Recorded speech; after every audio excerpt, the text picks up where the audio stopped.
Dr. King decided that in Montgomery, Alabama, black people had to pay the same prices on the buses as did white people, but we had to sit in the back. And we could only sit in the back if every available seat was taken by a white person. So Dr. King and his associates got together and said, "This is inhuman. We will boycott your bus system." A boycott is a passive act.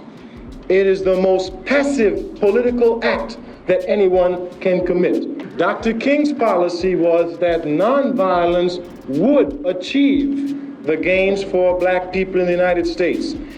His major assumption was that if you are nonviolent, if you suffer, your opponent will see your suffering and will be moved to change his heart. That's very good. He only made one fallacious assumption. In order for nonviolence to work, your opponent must have a conscience. The United States has none. Kwame Ture, born Stokely Carmichael, hit the nail on the head with the United States empire some years ago.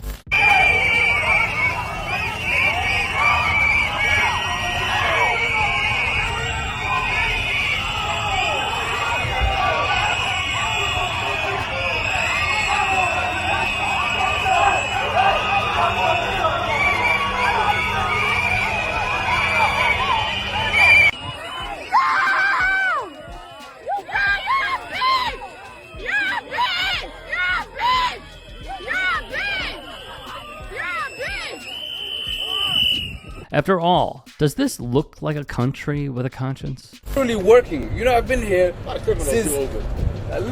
Criminals doing Uber? Oh, yeah. That's not how it works, brother. Maybe criminals are doing ICE. How about that? You know what I'm saying? You guys shooting at people, man. Somebody just got shot for what? Why did you guys shoot that lady? Answer me that. There's an officer today that shot a lady in the head, dude. Really? For what? I don't know why they do that, man. You got all these stuff. You could have just got her, man. She's not gonna like fly out of the country. Like an alien. Like an alien with a spaceship. With a spaceship. Yeah. Yeah, it is what it is, guys. What you guys want to do? Literally, the head of all of these guys is literally here, man. What do we got to do with Uber rides? And because you know there's a bunch of hard-working Somalians here. You guys just coming to terrorize them, man. Why are you guys acting like terrorists? Does Gregory Bavino have a conscience? Much fun. I love it. I love it. We having a good time. USA. USA.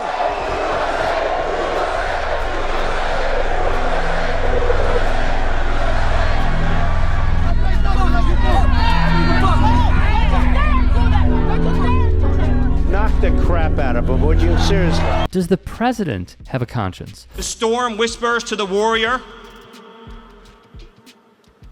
that you cannot withstand my strength. And the warrior whispers back, I am the storm. Erica is the storm. We are the storm. And our enemies cannot comprehend our strength, our determination, our resolve, our passion. Our lineage and our legacy hails back to Athens, to Rome, to Philadelphia, to Monticello. The light will defeat the dark. We will prevail over the forces of wickedness and evil. They cannot imagine what they have awakened. They cannot conceive of the army that they have arisen in all of us. Because we stand for what is good, what is virtuous, what is noble. And to those trying to incite violence against us, those trying to foment hatred against us, what do you have? You have nothing. You are nothing. You are wickedness, you are jealousy, you are envy, you are hatred. You are nothing. You can build nothing. You can produce nothing. You can create nothing. We are the ones who build. We are the ones who create. We are the ones who lift up humanity. Does this man, who peddles in rhetoric akin to Nazism, have a conscience.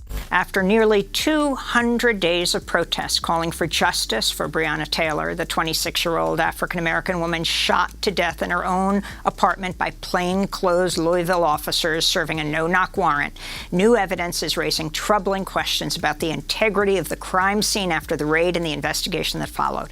On Thursday, a grand jury failed to charge any of the 3 white Louisville police officers involved in the killing of Breonna Taylor with her death.